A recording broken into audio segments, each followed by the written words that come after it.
Welcome back to this edition of Romance Scam Rebellion. When most people think of romance scams, they picture fake profiles, stolen photos, and strangers hiding behind a computer screen. But what if the scammer is real?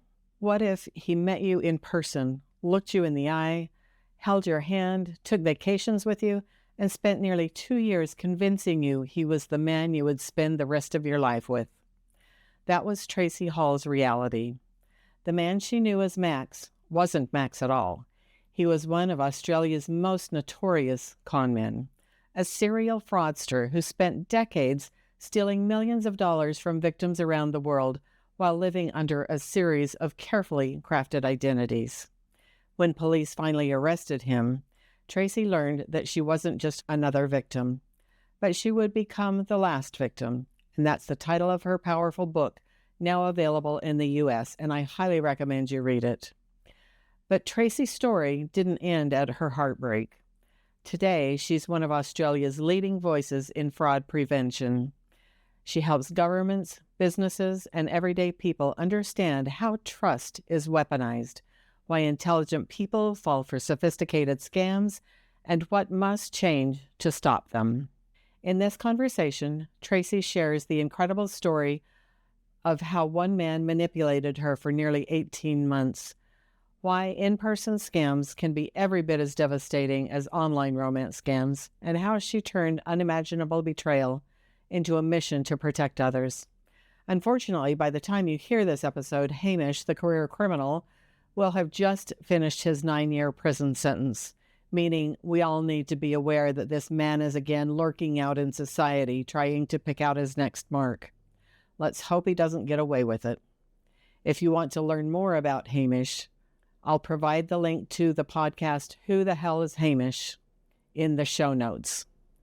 This is my conversation with Tracy Hall. Tracy Hall, thank you so much for joining me on this podcast today. Nice to be here. Can you start out by telling us a little bit about yourself before we go into what happened to you? Sure. I'm Australian. I live on the northern beaches of Sydney, and I have spent about 25 years in corporate marketing, working mostly for big tech companies. So eBay, Afterpay, Virgin, GoDaddy, Cash App, pretty much you name it. I've worked for most of them. And I have a 16-year-old daughter who lives with me. And these days, I actually spend all of my time working on educating and advocating and speaking about scams and fraud based on what happened in me back in 2017. So 2017, were online scams big at that time? I don't think they were they? So yours was an in-person scam. Yeah. Look at that before yours? I think I had heard stories, but none of them really resonated with me because the way that the media has tended to portray people who lose money to romance scams or romance fraud were not people that look like me. They were not people that I could relate to. They were sensationalized, stereotypical, characters that lost money to romance scams. So it might have been an older middle-aged woman who's lonely, looking for love on the internet, uneducated often is how they presented them. Mm-hmm. And I guess I'd seen those stories and, media was really the only exposure I'd had. I didn't have any friends who had lost money to scams. I had never heard a story like this before. And so I'm sure fraud has been around as long as time, right?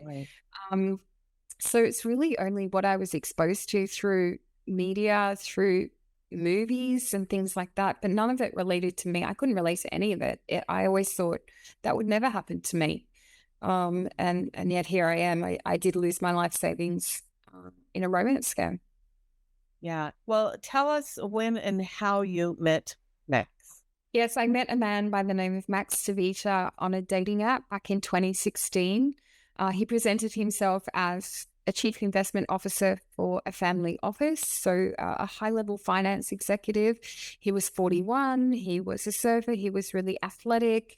He had lived overseas working, and we met on a dating app and connected and got to know each other, and then met in person, probably a month or so later, and then we started an intimate in real life relationship that lasted nearly 18 months. And during that time, there was a lot of discussion about his line of work. We were in a relationship. We were what I thought we were building a future together. We had similar plans and aspirations. We took trips away. We had our interests were very similar. He had a great sense of humor. And, I guess we were just building this relationship slowly over time. I was a single mum, so I didn't have a lot of time to spare. So it was a bit of a slow burn, and he was comfortable with that, which was really great. And then it wasn't until July 2017, I woke up to a Crime Stoppers video online of him being arrested outside of his apartment. And my stomach dropped. I couldn't believe what I was seeing, because this was Max. This was my boyfriend. This was the person I was building a future with. This is the person I trusted and I loved. And he was being taken away by police for swindling 15 Australian victims out of $7.6 million. And I was his last victim when he was arrested, and he stole $317,000 from me. And he was sent to jail. So he's in prison for 12 years, 9 non-parole, and he's been in jail ever since then. And when does he get out? In 10 days, he gets out. So his parole was approved. So he spent 9 years in prison. His parole's been approved, and he'll be back out in the community on the 10th of July. And he's going to go back and do the same thing, isn't he? Well, I guess the only person that knows the answer to that question is Hamish. So we forgot to mention just before, when he was arrested, I found out that it wasn't Max Tavita. His name was not Max Tavita. He was not 41. He was in fact Hamish McLaren, and he is a prolific criminal, a con man, and he had stolen millions and millions of dollars from people all over the world. But yeah, the criminal case in Australia was the 15 victims and the $7.6 million. Has he rehabilitated? I don't know. I mean, he's the only person that can answer that question. From the research that I've done and the world that I live in now, like deeply in scams and fraud, the suggestion from psychologists who assess people like him as a living is probably not. But I guess that's for him to decide over the next few years. Well, it's really important for you to be out there and keep warning women now that he's out of prison what your experience was. I mean, yeah, and it's not just women. Of all of the victims that were part of the Australian case, and what I know about people overseas that have lost money as well. North America is one of those regions, Canada. It wasn't just women. It wasn't just romance. I was actually the only one in a relationship with him. I was the only one that knew him as Max Tavita. The majority of the other victims, he was a barrister for one of them. He was a business strategist for another. He was a triathlete for another victim. So he had these different personas going on for each of the victims. And some of those victims were, many of them were men, actually, and it was considered a business deal. So yes, romance scams, primarily women are the ones that are targeted. But what we do know is that men are targeted as well. They're just less likely to report. So with the men, it was just more of an investment scam, do you think? Yeah, business deal. Yeah. Okay. And yeah, do you know, did he do any of this online as well, or was it all in person? His way of operating was all in-person relationships, so deep, trusted, long-term relationships. How long has he been doing this? Because there were a lot of victims. There were, so he had to have been doing this for a long time, right? Well, off the back of the criminal case, there was a very famous podcast here called Who the Hell is Hamish?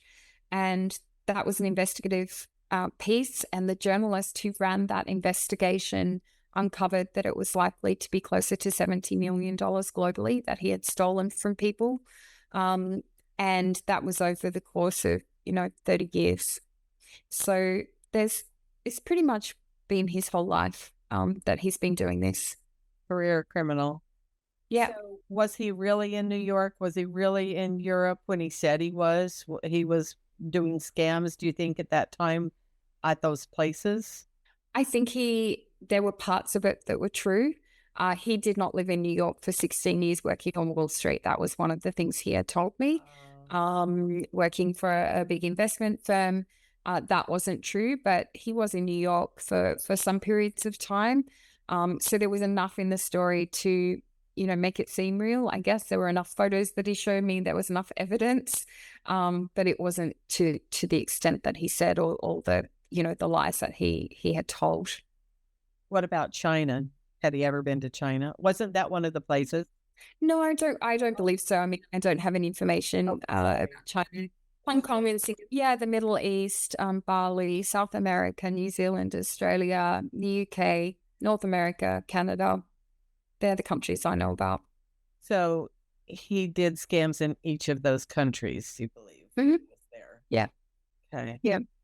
So I know he was a little different when you guys were having your relationship. And I know that you were having some frustrations because you weren't sure if what was going on with him, because you guys didn't have a physical relationship for at least quite a while, especially at first when people would normally think that there would be one.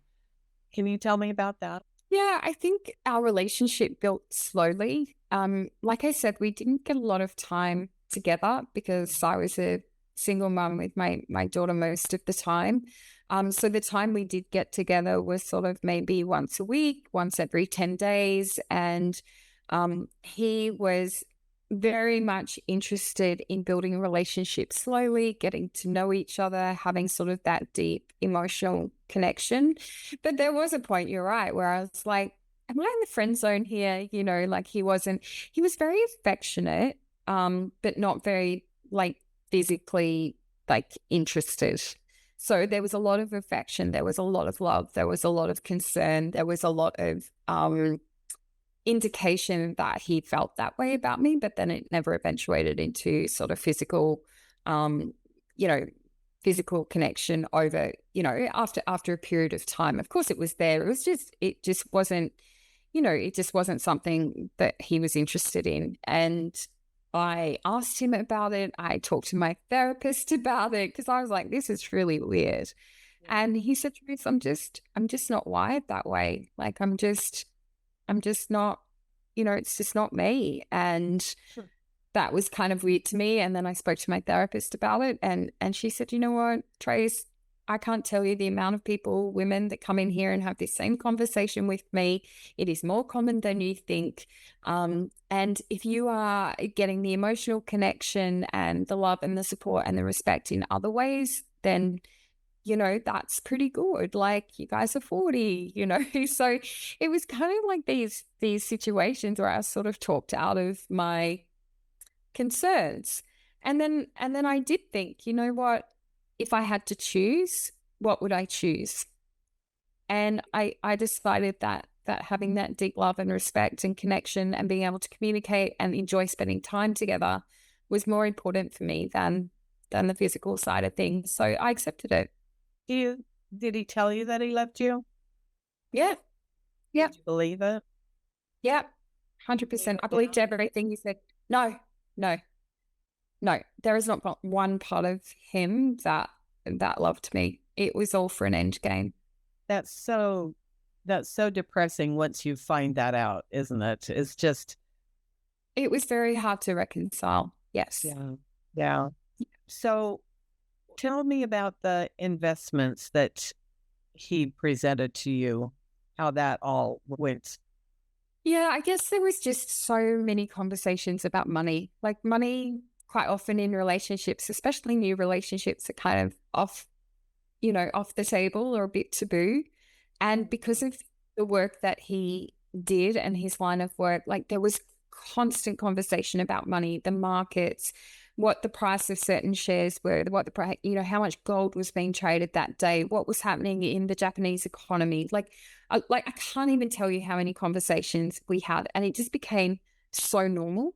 And, he would present reports to me or flick on reports via email that he had sent to all of his family office clients, talking about what was happening in the markets and, good investments and what to watch out for. There was just so much confirmation in data and evidence. And so that was sort of the baseline of our relationship and our conversations. And so when it came to talking about my money or my future or my potential wealth, it didn't feel weird because we had been talking about money so much. And it started, very subtly with things like, how much are you paying in fees to your 401k account? So we call it superannuation here, but how much are you paying in fees to your super account? And I go, I don't know. And you go, just take a look at that because I bet you they're ripping you off. Like, I bet you it's more than this. Or, so of course I'd go away and look at it and go, yeah, it's, whatever percent. And he had this quite a contrarian view about, the institution, the establishments. And he'd say, well, fees, and what return are you getting? And of course, this wasn't one conversation. This was maybe 5 or 8 conversations over time. So it was just these little breadcrumbs that just kept being dropped all the time. And so when it finally came time for him to say, I think you should set up a self-managed super fund or a self-managed 401k, and I'll invest it for you in the same way that I invest my family office clients, who are some of the richest families in Australia. These are the returns that I've been getting. Of course, this didn't come in one conversation. It was all of the previous ones. I had not a shadow of doubt in my mind that he was the perfect person to build my financial future for me. And so he groomed me through that process, because it's not easy to remove your retirement savings from a regulated environment. You need certain things. Mm-hmm. He knew what was needed, so he got those things done, and he talked me through it all. It was all set up legitimately for me to be able to extract that money. And then he was going to invest it. It was an account that I believe was set up in my name. I provided all the documentation. I'd seen all of the reports. And what ended up happening, and I found out after he was arrested, that account was never in my name. That money went into an account in his name. It's just he had falsified all the documents. No, it was a legitimate account. It just was not in your name. The account that I thought was in my name was never set up. It was just false documentation saying that it was. Do you ever know what he did with the money? He stole it. Yeah, it went into a washing account of his, so he washed the money through that way. Maybe used some of it to pay off someone else or fund his lifestyle or something. I don't know. All I know is it went into an account, into a trading account, and then went back out again. When they arrested him, did they find any of these accounts? I mean, is there any possibility you could get money back?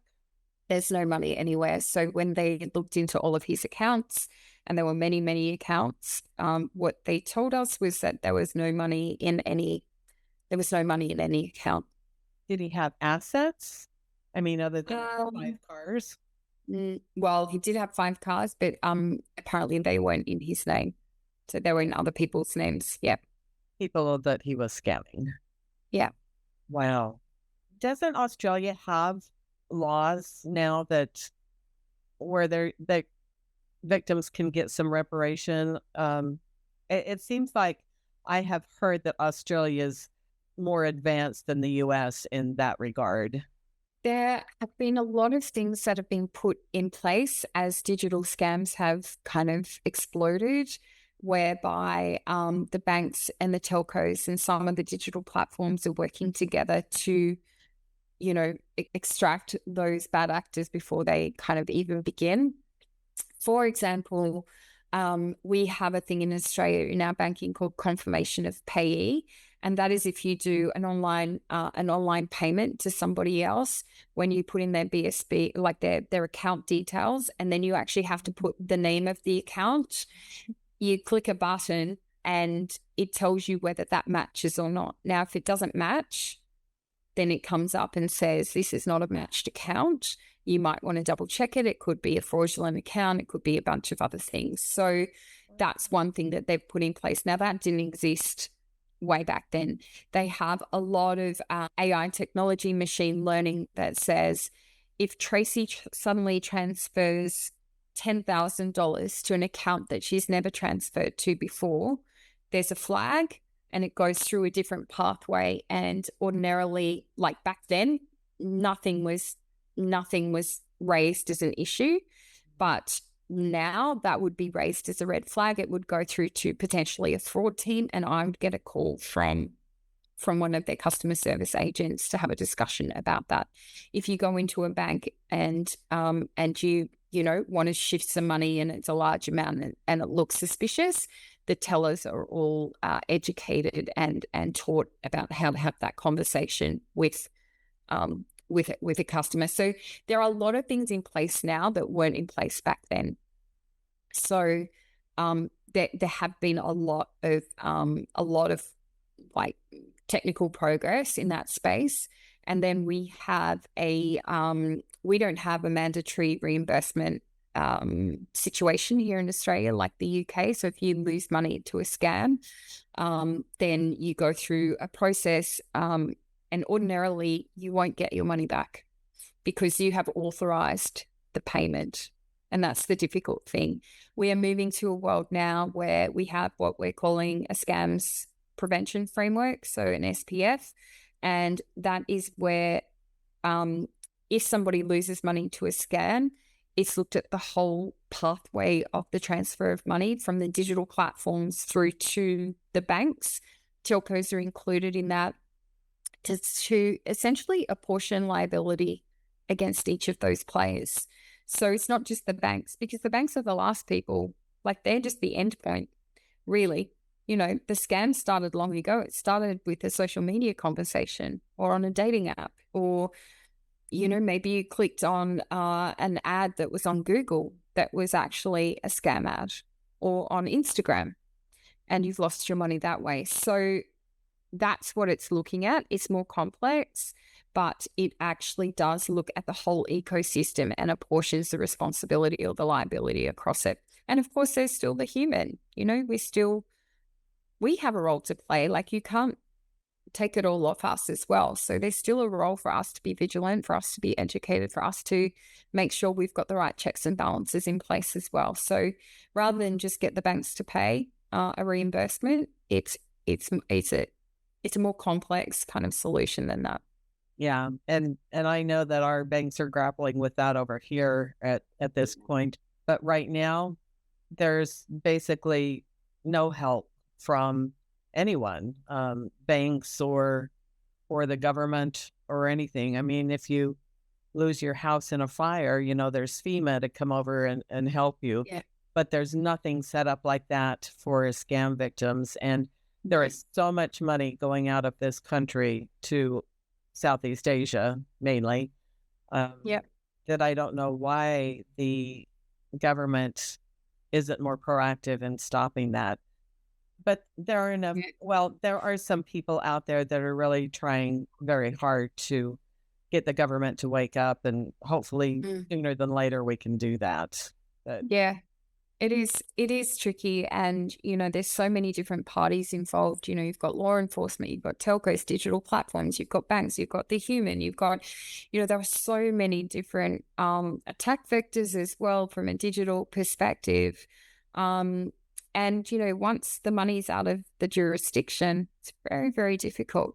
Once the money is offshore and gone overseas, it's very, very tricky. So how do you lock down your digital borders? Well, it's almost impossible because the internet has no borders, So it is a tricky thing. And on the sort of the victim thing, what I've found really interesting through my experience, and I would consider myself lucky. I know that's a weird thing to say, but I'm lucky in the sense that my perpetrator was caught We went through a criminal trial. He received a sentence. Most people who lose money to scams and fraud never ever see that justice come into play. So I feel lucky that that happened. As part of that, I am actually considered and classified as a registered victim of financial crime because he was sentenced. What I've come to realize is that not all victims are treated equally. So our laws in Australia don't recognise financial crime as being as impactful or serious or debilitating as violent crimes.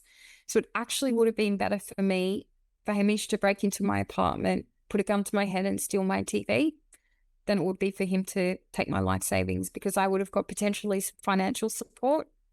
I would have gotten some allowance for employment, because it was really difficult to work in those months and years afterwards. And they also do offer psychological support free of charge for people that have gone through a violent crime. Now, I'm classified as a financial crime victim. When I asked victim services what was available to me as I navigated this path, and specifically in the last year as we moved towards Hamish being released from prison, I asked what services were available to me and what support I could ask for. And they gave me a suicide crisis hotline. That was what I got. So the lifeline number. Yeah. And I said, I don't need that. I'm not at risk of that. But I paying for psych sessions is really expensive, and is there any provision for that? And they said, no, not for financial crime, only for violent crimes. Wow. So these are the gaps in the system that, I didn't know existed, and I'm sure other people don't know existed. So that's what I do now, is I try and advocate for these changes. They are slow and, it's hard to find the right people to talk to who actually want to implement and affect change.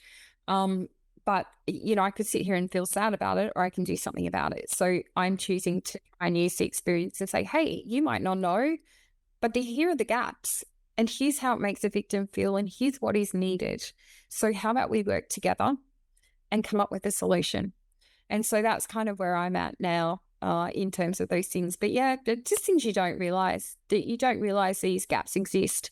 And like I said, most people who lose money and are victims of scams and fraud will never actually even be classified as a victim because they don't go through the criminal process.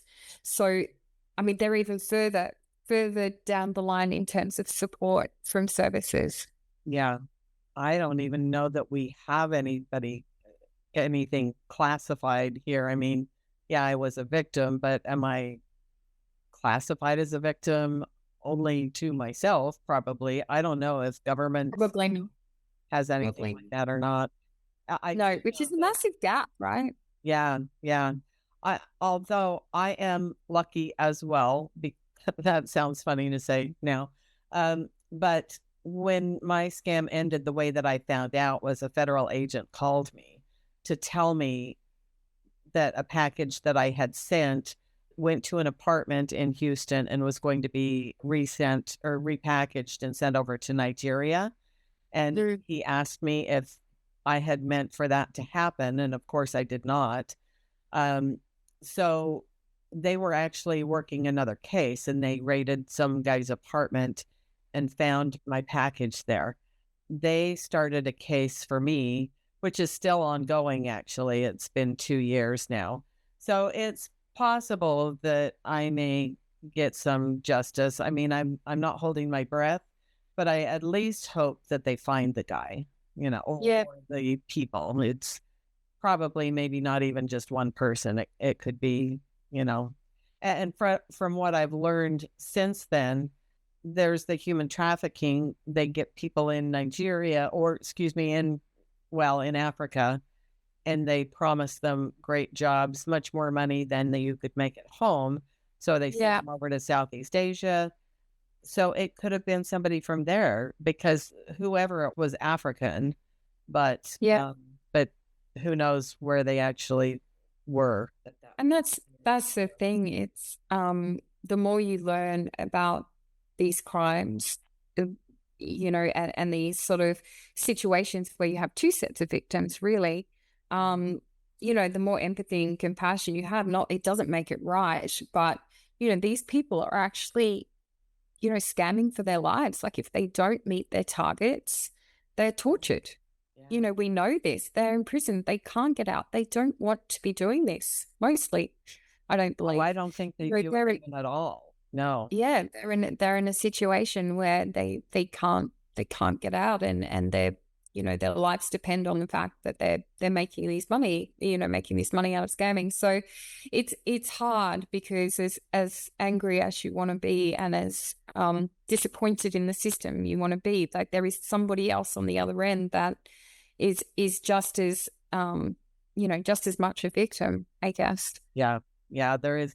In fact, just the last 2 podcasts that I've done, I've actually talked to 2 victims of trafficking who are now home in Africa, but Yeah, right. they told their story about what happened to them while they were over there, and it's just horrific. It's just so hard to imagine what they went through. As bad as our situation is, Yeah. I think I would be rather be on this side than on their side, because a lot of them don't even come home. They never, Yeah, it's heartbreaking. they just disappear. Mm. So that's really bad. But tell me a little bit, let's go back just a little bit, and tell me how the relationship between Hamish and your daughter was. It was kind of not really a relationship, I would say. So one of the things that I was really mindful of when I started dating again after my marriage broke down was really, I wanted to build a relationship with somebody first, and only at the right time would I introduce her. And because we didn't get a lot of time, he didn't have children, so the time that we spent together was just he and I, really. Even our friends didn't get a look in, because it was so few and far between in terms of, like, we weren't seeing each other every night. So when we did see each other, and I'd say, hey, let's go out for dinner with with some friends of mine, he was really hesitant, and I know now why, but at the time it was all shrouded in, but I haven't seen you for a week, and I just really want to see you. We've got so much to catch up on. I just, which was really lovely to hear, I guess. But then in terms of my daughter, then it was the same. So I just would see him when my daughter was at her dad's. And that's how we built our relationship. For her, he was just somebody on the phone quite often, and they had sort of a bit of banter across, on speakerphone. And, of course, he met her after 16 months. Yes, of course, he met her. We took some family holidays. My mum came on those holidays. And it was really lovely. It was really comfortable, and felt really family oriented and what have you. But, the good thing for me was, after he was arrested, he made a decision not to tell her. She was 6 at the time, I think. And, she was 6 at the time. And I thought, you know what, there's going to be no tears at the dinner table. She's too young.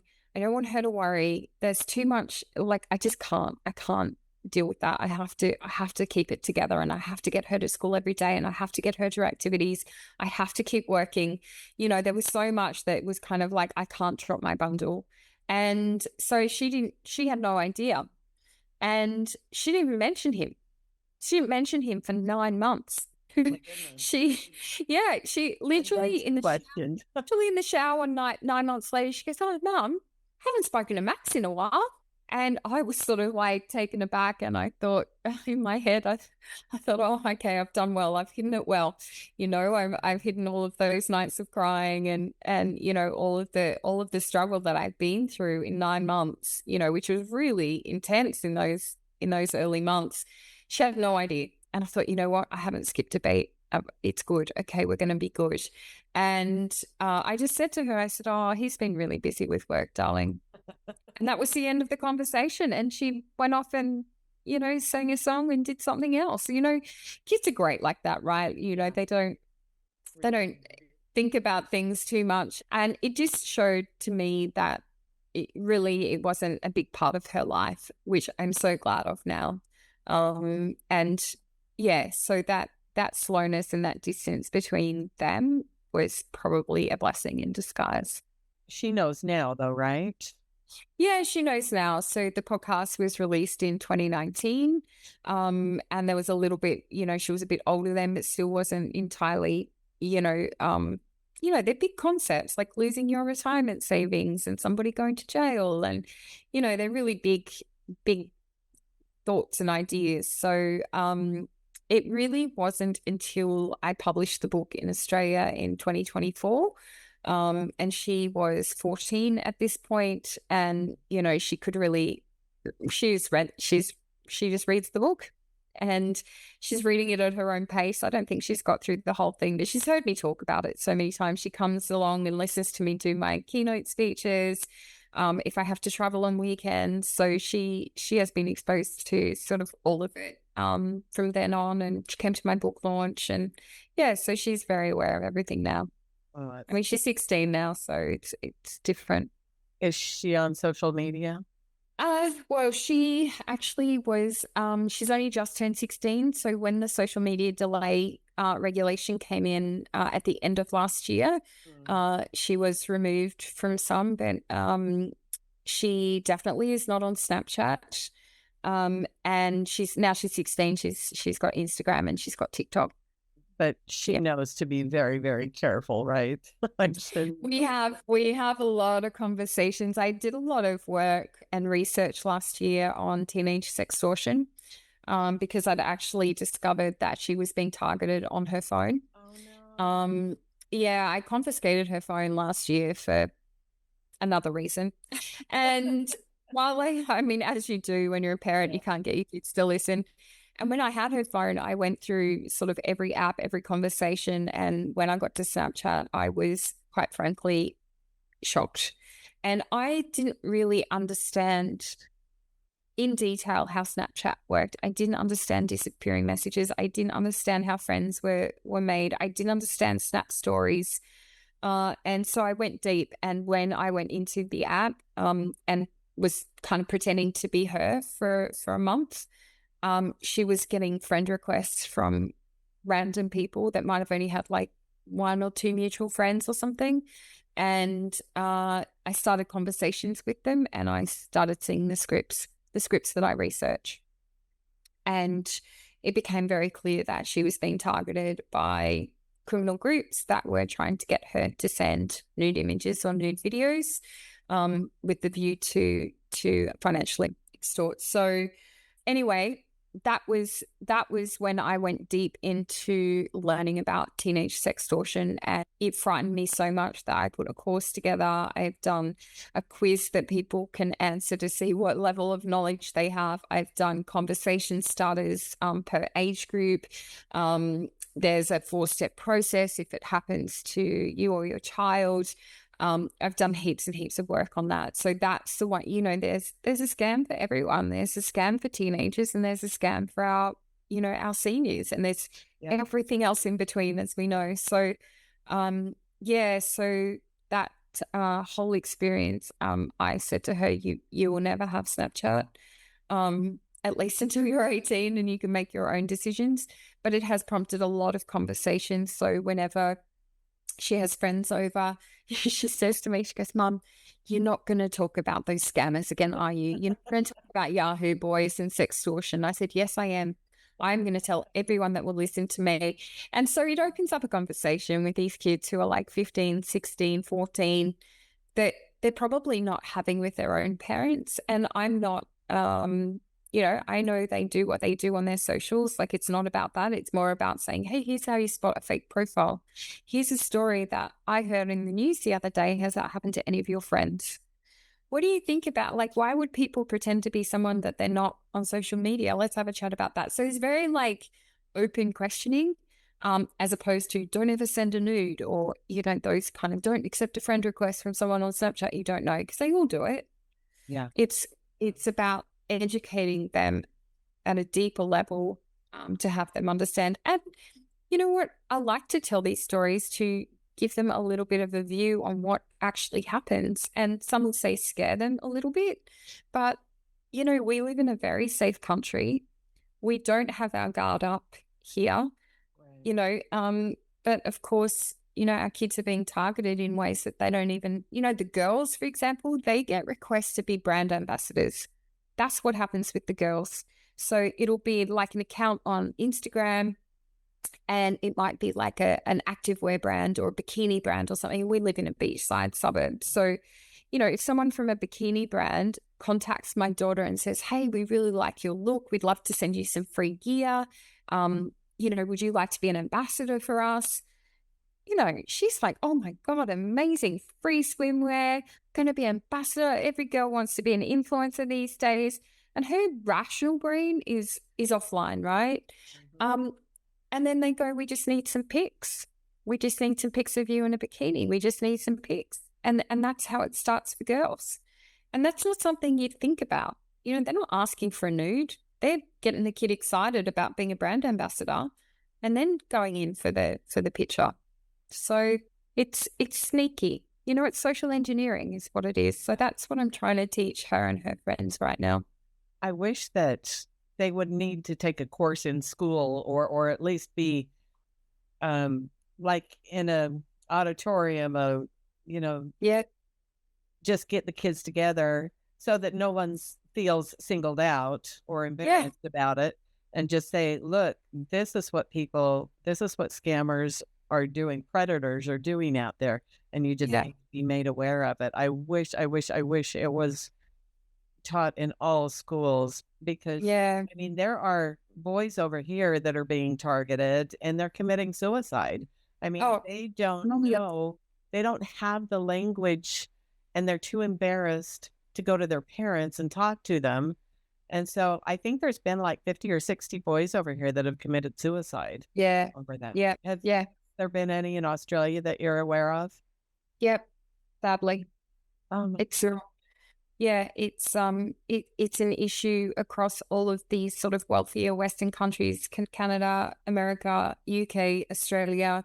The numbers and the reports, the increases in reports to, the National Centre for Missing and Exploited Children, for example, like it's just gone crazy in the last few years. So the challenge with getting into schools, because I've sort of, tried to do that, is that it's not a nice topic to talk about. No one wants to think about their teenagers sending nudes to a criminal. Unfortunately, that is what is happening. I'm very direct with my language, but it's a tricky sort of line to tread, I think. But cybersecurity is going to be one of our biggest skills moving forward. Trust literacy for our kids. So perhaps it's kind of education around the edges, with that being one of the elements, as opposed to really just focusing deep on that. Because it is, I work in this space every day. I research for hours a day. For me, it's not like it is just what's happening. But for people that don't know what we know, is very confronting, especially when it comes to talking about our children. And so I get that. So they don't want you to talk to them about it because it's not a positive thing? Is that the deal? I think it's just a tricky subject when you talk about children and nude photos and crime. I think it has to be handled really sensitively. I think that some people are like, it's shocking, right? So I think there's just a level of sensitivity that we need to kind of apply. And obviously sextortion or section of children and teenagers is not the only issue that we have to teach our kids when it comes to cybersecurity and trust literacy and things like this. But it is certainly one of the most alarming scams that I'm seeing right now. And so I want everyone to know about it. But you can imagine it's confronting for some people, especially when we talk about, suicide and things like that. So I think it just has to be handled really, really sensitively and positioned in the right way. But I think it's possible. It's just, it's tricky. But it's such a disservice if we can't get it in there because kids will die, you know. Yeah. It's Yeah. got to be confronted. It's got to be talked about. I agree. And I'm 100% here for it. If anyone needs anyone to come We and talk get about there. it. Yeah. Yeah, we will get there. Yeah. So the things that I have just found fascinating, and it's because my scam was online, yours was in person, but I find that there's so many parallels in manipulation. And I just kind of wanted to go over some, and you can tell me what your experience was with these. So there's the love bombing that really happens with the online scams. Were you love bombed by? I wouldn't say I was. No, I would say it was a very, very slow, methodical, and intentional building of a relationship and trust. It did not feel like love bombing. Like it took a good sort of 6 months, maybe. Yeah, it would have been maybe just slightly more than that for us to say that we loved each other. We certainly enjoyed each other's company. We certainly said that we weren't seeing anyone else. The conversations were very deep and personal, but yeah, I wouldn't say there was like, no, not in the way that I understand love bombing to be.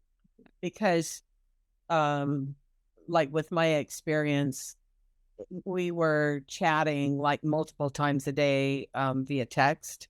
And within 2 weeks, he was telling me that he loved me. And I think Yeah. about your situation, and I think that would have almost been like really creepy if a guy did that within 2 weeks in person, right? Yeah. Would that have Yep. turned you like totally off, do you think? Yeah, 100%. Because in 2 weeks, we would have like not even met. Like we didn't meet for like 4 or 5 weeks. And then when we did meet, we probably met like every week, every 10 days or something. So that would have been very, very strange that he could have felt like that quickly. Yeah. Did you guys text daily? Yeah, all the time. We were constantly in contact.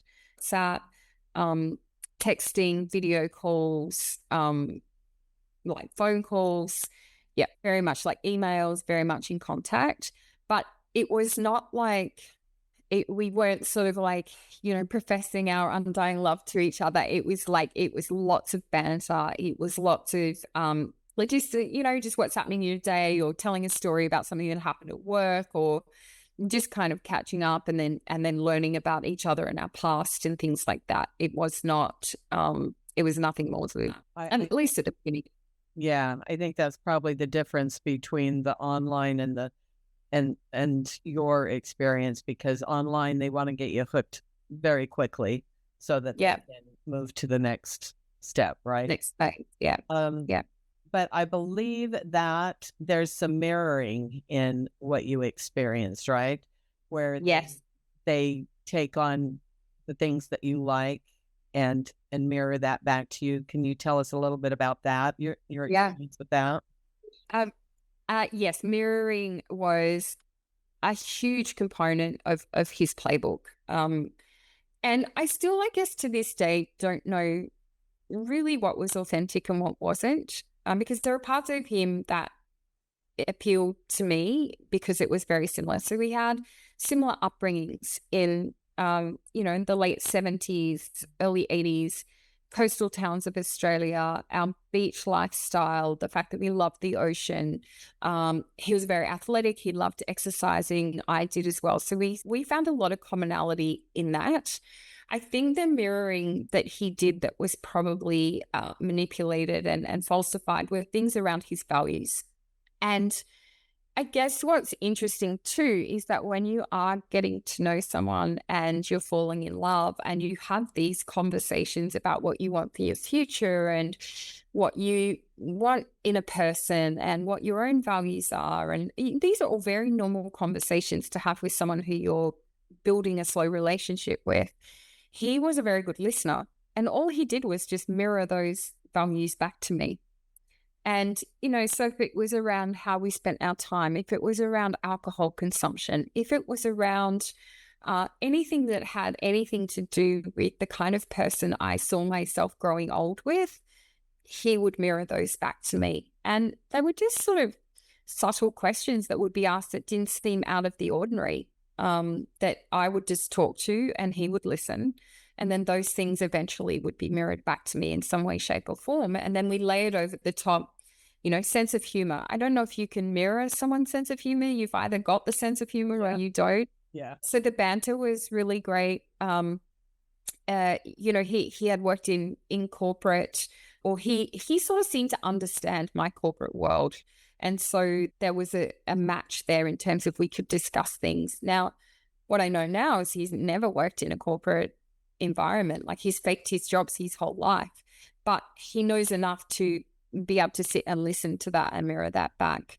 And then his kind of love of sport and things like that, I think that was authentic. That was just who he was. And it just happened that I enjoyed the same things. We loved running. We loved, surfing. We loved all the things that we enjoyed doing together. But they were things that he genuinely was interested in, I would say. So it was kind of a bit of a mix and match. Yeah. So he never was a corporate guy that he professed to be. No. But so it sounded to you like the phone calls were authentic when he was talking about all of this stuff, though, right? Oh, yeah. And I heard people that he was talking to. I still don't know who those people are. But what I do know is that many, many years ago, because I've had people come and talk to me or find me after events and things, and they knew him back in the early 2000s. And he actually went and worked on the futures trading floor in Sydney.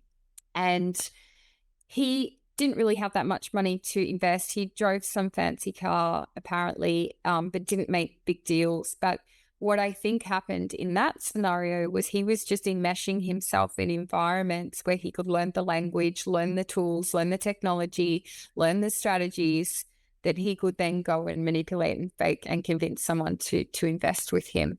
So he kind of enmeshed himself in these situations. He went into one of the victims had a fashion business, and he managed to kind of present himself as a business strategist and work within that business for a while. So he did enmesh in these environments, but he certainly didn't have a corporate pedigree. Not like how my career, went for 25 years. Right. So, but that was just part of the manipulation. Yeah. Learn the language, look the part, say the right things, do the right things, pretend you know what you're talking about. The internet's a wonderful resource, and off he goes. So he wasn't a total idiot. He could pass himself off as a corporate guy. Yeah, he did many times over. So I guess convincing to a point. Yeah. I hope that we get to talk again, and I really appreciate you coming on and sharing your story with us today. Yeah, no problem at all. And yeah, if there's anything you need, or people want to follow along on LinkedIn or Instagram, I'm constantly putting up tips and tools to protect yourself. And grab a copy of my book to learn more. Great. And I will give them the information about how to find that too in the intro. Yeah. Okay. Thanks so much. So nice. Have a great day. Bye. Okay. Thanks. Bye-bye.